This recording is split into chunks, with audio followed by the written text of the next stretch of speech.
اعوذ باللہ من الشیطان الرجیم، بسم اللہ الرحمن الرحیم۔ میرے تمام پاکستان کے کسان بھائیوں اور کسان اتحاد کے دوستوں، آپ کو پتہ ہے کہ اس سال جو ہمارے سے گنا خریدا گیا وہ 280 سے لے کے 350 روپے، اس میں بھی ویرائٹی اور نان ویرائٹی کے چکر میں ہمارے گنے کا ریٹ انہوں نے نہیں دیا، اور بلکہ جو کٹوتیاں کی 100 اور 150 من، اس کو کوئی پوچھنے والا نہیں تھا۔ اس شوگر مالکان کے خلاف، اس شوگر مافیا کے خلاف کسان بے بس تھا، اس کا کوئی بس نہیں چلا۔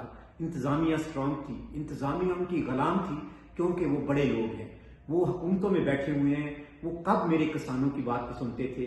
چلو ظلم ہو گیا، گنے کا ریٹ انہوں نے اپنی مرضی سے لے لیا، لیکن اب عید آ گئی ہے، میرے کسانوں نے عید کرنی ہے، گندم کا ریٹ کسان کو نہیں ملا، اور اب عید کے لیے جو گنا میرے سے خریدا ہے، جس میں آپ وہ گنا چینی 170-75 روپے میں بیچ رہے ہیں، کیا میرا حق نہیں بنتا کہ میرے گنے سے بنائی ہوئی چینی آپ اس کے کروڑوں روپے کما رہے اور میرے گنے کا جو قیمت ہے وہ مجھے ادا نہیں کی جا رہی؟ ظلم دیکھیں کہ لوگ مدینہ میں بیٹھ کے، مدینہ شوگر مل والا وہاں دسترخوان لگاتا ہے، اور اس کی شوگر مل میں ابھی تک ہمارے اربوں روپے کے بقایا جات ہیں۔ اس کے حوالے سے ہم 20 تاریخ کو اس کی شوگر مل کے سامنے پر احتجاج کریں گے اور اپیل کریں گے اعلیٰ وانوں میں بیٹھے ہوئے لوگوں سے کہ رمضان کا مہینہ ہے، ہم سے گنا لے کے غریب کو مہنگے داموں شوگر بیچی اور گنے کے ریٹ پیسہ بھی ہمیں نہیں دیا، اور ہمیں 4-4 5-5 مہینے کے چیک دیے جاتے ہیں۔ کیا کوئی پوچھنے والا ہے؟